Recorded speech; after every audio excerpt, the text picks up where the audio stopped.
La pobreza no te pertenece. No te pertenece. Y tú tienes que saber eso en tu corazón y tienes que también tenerlo registrado en tu mente. La pobreza está dentro y se expresa afuera. La prosperidad está dentro y se expresa afuera. ¿Tú qué eres? ¿Qué decides ser? ¿En qué decides pensar? Cuando tú lees los periódicos todos los días, cuando escuchas las noticias de televisión todos los días, te llenas de pensamientos limitantes, porque las noticias son muestreos de lo que pasa en la vida, pero generalmente son muestreos de las cosas negativas. Sí hay noticias buenas, sí hay buenos reportajes, pero generalmente, mayoritariamente, son tomados los reportajes, las noticias de las cosas negativas. De cómo las personas hacen malas cosas, cómo las personas mueren, estafan, roban, suicidan. Tantas cosas negativas que pasan y pasan y pasan y pasan en las noticias, y tú eres parte de este mundo. Y como parte de este mundo tú te vinculas y te relacionas con las noticias. Entonces estás recibiendo noticias y noticias y noticias, la mayoría de ellas negativas. Entonces vas entendiendo, vas pensando, vas registrando, bueno, vivo en un mundo limitado, en mi país limitado, hay tantas cosas que me gustaría hacer, pero hay tantas cosas que suceden y son más bien malas, negativas, tengo pocas opciones, es muy difícil vivir, es muy difícil prosperar. Entonces te llenas de un conocimiento, te llenas de pensamientos que no son los apropiados. Tú tienes en este libro los pensamientos de Dios, de su palabra.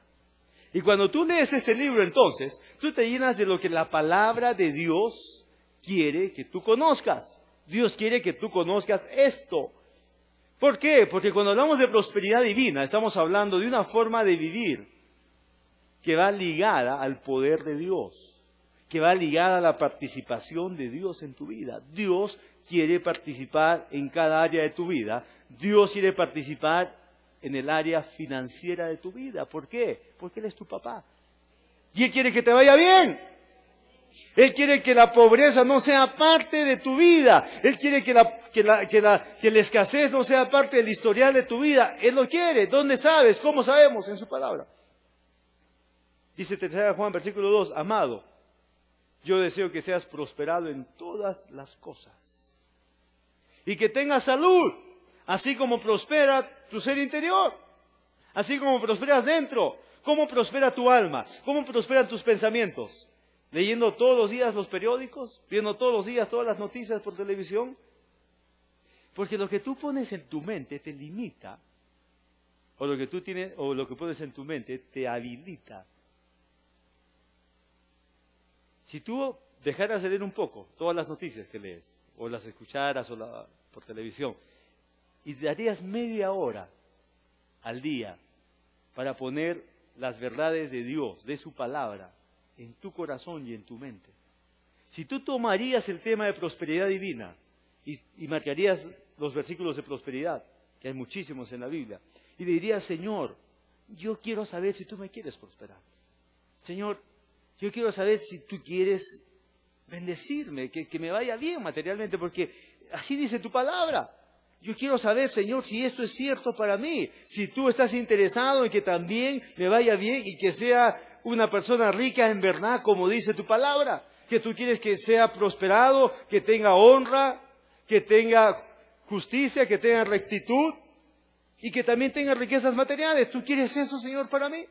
Porque si tú quieres eso, Señor, entonces yo también lo quiero. Y si tú tomas media hora en forma diligente y buscas al Señor y lo buscas a través de su palabra y le hablas del tema financiero, de tus finanzas, el Señor pondría pensamientos suyos en tu corazón y en tu mente. Pensamientos que cambiarían la forma en que tú mismo te ves. Hace 25 años llegó a mis manos, un libro que se llama La voluntad de Dios es prosperidad, de Gloria Copeland. Y en ese libro comencé a leer muchos versículos y pasajes enteros de la Biblia, donde Dios habla desde Abraham, cómo Dios bendijo desde Génesis a hombres y a mujeres que confiaron en Dios, que caminaron con Dios, todos fueron bendecidos materialmente. Y tú los puedes ver desde Génesis. Si revisas los personajes que caminaron con Dios, que confiaron en Dios, vas a ver que ninguno de ellos vivió en pobreza. Y si ves uno tras otro, te das cuenta que esto no es casual. Los que buscan a Dios y caminan con Dios, Dios les suple todo. Les suple también lo material y los incrementos en lo material y los hace prosperar. Y cuando yo leí ese libro, wow, mi vida cambió. Porque estaba lleno de pasajes de la Biblia. Y comencé a estudiar los pasajes de la Biblia. Y comencé a creerlos. Y comencé a ponerlos en mi corazón. Y comencé a hacerlos parte de mi forma de pensar. ¿Saben qué pasó después de eso? Habían pasado 3 años que yo era cristiano. Le dije, Señor, recién entiendo, le dije, que cuando yo recibí a Jesús, muchas cosas pasaron que no entendía. Pero que igual eran ciertas. Le dije, recién entiendo que hace 3 años que recibí a Jesús, ese día que recibí a Jesús y le entregué mi vida a Él, ese día yo dejé de ser pobre. Dejé de ser pobre para el presente y para el futuro, le dije. O sea, no hay opción de que yo sea pobre. Ni ahora, ni en 20 años, le dije. Le dije, Señor, acabo de tenerla totalmente clara. Yo, desde el día que di lugar a Jesucristo como mi Señor, y camino ahora con Jesús, y tú eres mi Padre, he dejado de ser pobre. Nunca seré pobre, porque tu palabra lo dice. Tu palabra dice que tú has hecho un pacto conmigo a través de la sangre de Cristo Jesús, y a través de ese pacto he sido redimido de la pobreza. La pobreza no me corresponde, la pobreza no me pertenece, nunca seré pobre. Y tomé esa determinación por lo que la palabra de Dios me enseñó. Le dije así al Señor.